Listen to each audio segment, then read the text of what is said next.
Mufti. Now, my dear brothers, there's a lot of narrow-mindedness within our community in regard with the Urdu language. That is of no use. Why should we learn it? Why do we still have bayans in it? But my dear brothers, no knowledge on the face of the earth is no use.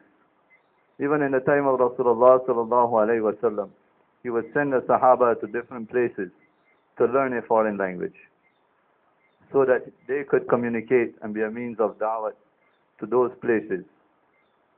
Now Urdu, my dear brothers, because we are all Indian oriented, our forefathers are from India, and because we have relation with the pious servants of Allah, most of us who are from that area of the world, most of the people we have connection with, most of the pious and the awliyaullah that come to our island are versed in Urdu.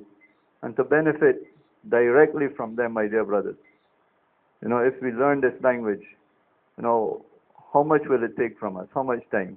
Urdu is a very simple language. Most of us probably are acquainted to Gujarati in some way or the other. We may not know how to speak it, but we actually understand majority of it. And Urdu, being a language from that same place in India, we can easily learn Urdu within 6 months to a year. And those of us who are not oriented or not Asian oriented, even if we learn this language, my dear brothers, for the sake of deen, for the sake of benefiting from lectures, my dear brothers, there's no harm in it. It is just our laziness that years have passed by. I've heard people complaining 10 years ago, and I've heard them still complaining today, that, what is this Urdu? What's it all about? What's the use of it? Why do we teach it to our children? My dear brothers, this is narrow-mindedness. If majority of our mashayikh, whether they are from Nizamuddin, Raivin, whether they are from the line of, Tasawwuf, people like Hazrat Maulana Khanpuri Sahib who came to our island, people like Maulana Mufti Ismail Sahib who was here just yesterday, many of our mashayikh that we have connection with. I'm not denying that there are other mashayikh in the world. But what are the chances of we getting a sheikh from the Arab world to come here? They're very slim chances. And most of the brothers who have fikr of calling these people are basically oriented with the language. So we happen to have many pious servants of Allah, my dear brothers, coming to our shores year after year, who are versed in this language.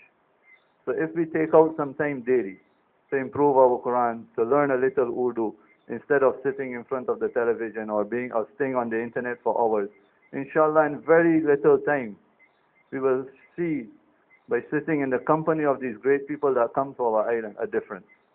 Just relating one story to you. It was related to me by one of my classmates, Mufti Muhammad Saab Chotia, who's now teaching in Darul Uloom Trinidad. He said he had a couple of students in his class who were studying with him, who were basically not too oriented with the line of tasawwuf.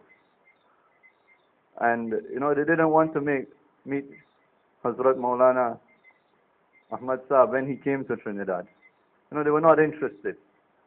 But because they were his students, and he asked them, just sit in the company of Hazrat Maulana Saab for a while. Meet him. He said in one majlis, in one sitting, their hearts were changed. They felt that attraction to Hazrat Maulana Saab. And they wanted to become more connected to him after that.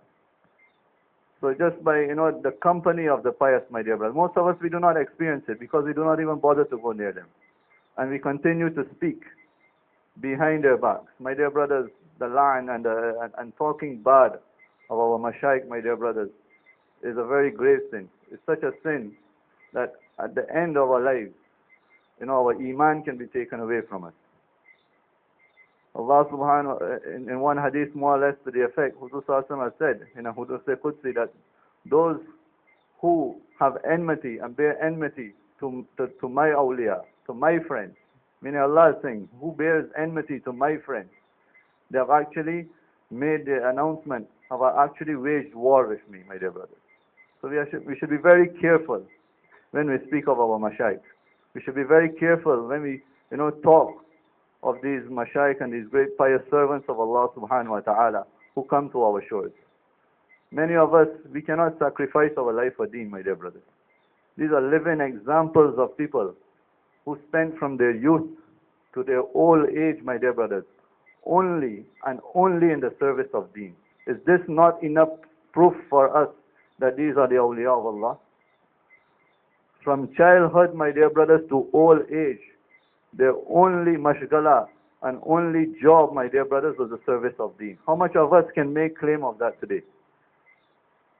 Not many of us, my dear brothers. Isn't this not enough to prove that these people who are coming to our shores are truly the awliya of Allah?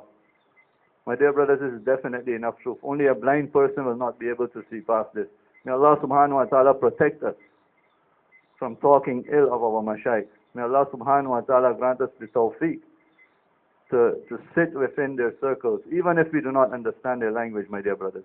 This is something we will only know by experiencing. If we stay far and away from the mashayikh, we will never experience it, and we will always have fingers to point at it. My dear brothers, the company of the pious, my dear brothers, we can only understand it by experiencing it. So may Allah subhanahu wa ta'ala grant us the tawfiq to understand His religion, my dear brothers, and grant us the tawfiq to wake up from our laziness. We spend much effort and much money in much other things, my dear brothers. Let us try to divert some of our effort towards learning deen, towards learning the Quran, towards associating ourselves with the pious. May Allah subhanahu wa ta'ala grant us all tawfiq and the ability to do so, my dear brothers.